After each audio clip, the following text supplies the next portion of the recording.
Assalamualaikum warahmatullahi wabarakatuh. Halo anak-anak, selamat pagi. Iya, bagaimana kabarnya? Sehat kan?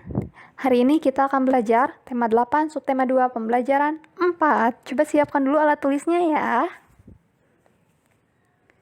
Sebelum pembelajaran dimulai, kita berdoa terlebih dahulu ya.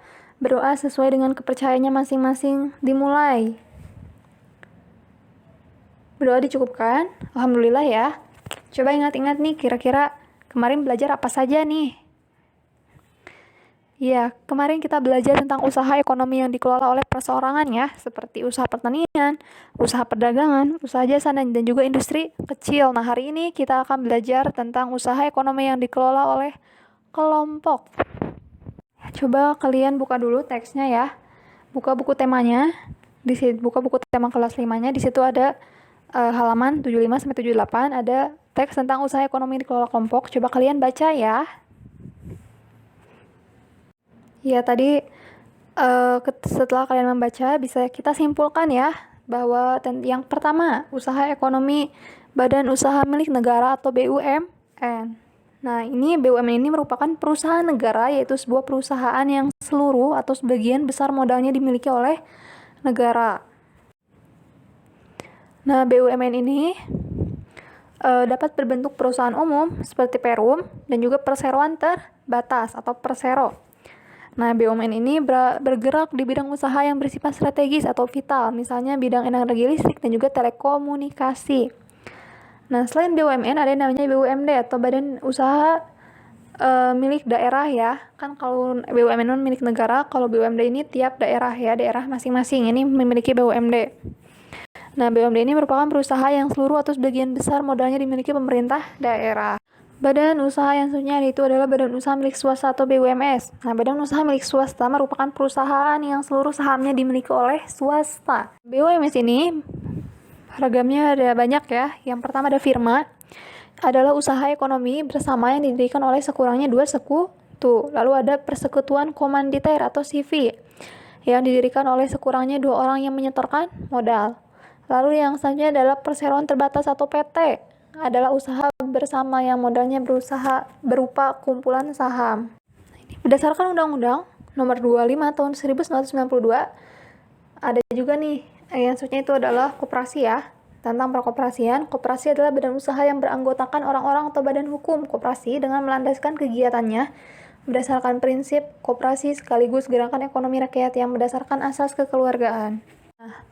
Untuk koperasi ini pertama kali dikembangkan oleh Dr. Andes Muhammad Hatta. Atas perannya tersebut beliau dijuluki Bapak Koperasi Indonesia aja. Iya, jadi selain menjadi seorang wakil presiden, Bapak Pak Hatta ini juga merupakan Bapak Koperasi Indonesia ya, yang mengembangkan koperasi pertama kali di Indonesia.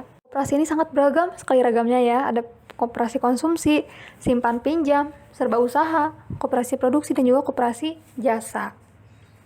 Kamu telah membaca teks usaha ekonomi yang dikelola kelompok. Nah, coba kalian temukan pengertian ya dan ciri-ciri khusus dari setiap jenis usaha. Nah, coba kalian temukan pengertiannya. Misalkan pengertian dari BUMN itu apa? Lalu ciri-ciri khususnya nih, kira-kira dari setiap jenis usaha itu apa ciri-cirinya? Coba kalian buat bagan ya. Buat semenarik mungkin. Ya, atau membuat peta pikiran nih. Ini itu merupakan peta pikiran ya anak-anak. Ini contohnya. Anak-anak kalau sudah, coba kalian buatlah clipping ya. Kalau yang kemarin kita membuat clipping tentang badan usaha yang dikelola perorangan, sekarang kalian coba buat clipping usaha ekonomi yang dikelola kelompok. Nah, nanti tadi kan kalian telah tahu ya, ada BUMN, ada BUMS, dan juga ada koperasi. Coba kalian cari nih gambar-gambarnya di internet, boleh dari koran, boleh dari buku, dari apapun itu boleh ya. Nanti jangan lupa diberikan keterangan nama perusahaannya apa, jenis usahanya, tempat kedudukan usaha, dan juga sumber gambarnya. Nah ya, setelah itu kita sekarang membaca dulu ya teks tentang tradisi Rasulan di Gunung Kidul. Coba kalian baca dengan saksama. Ya, baca dengan baik-baik. Ya, setelah tadi kalian telah membaca teks, coba kalian ceritakan kembali tentang tradisi Rasulan di Gunung Kidul dengan menggunakan bahasa sendiri. Ya, coba kalian ceritakan kembali ya, seringkas-ringkasnya, sesuai dengan pemahaman kalian tentang tradisi Rasulan di Gunung Kidul. Ya, alhamdulillah ya, hari ini kita belajar banyak sekali. Tadi kita telah belajar tentang BUMN, BUMS, koperasi, dan juga tokoh yang mengembangkan koperasi, yaitu Bapak Dr. Andes Muhammad Hatta. Jangan lupa untuk mengerjakan soal evaluasi ya pada link berikut ini. Kerjakan secara mandiri. Sebelum mengakhiri pembelajaran, kita berdoa terlebih dahulu ya. Berdoa dimulai sesuai dengan kepercayaannya masing-masing. Ya, berdoa dicukupkan. Alhamdulillahirrahmanirrahim. Terima kasih anak-anak. Sampai bertemu kembali besok. Iya, besok kita akan belajar tentang seni tari daerah ya. Seni tari tiap daerah. Dadah!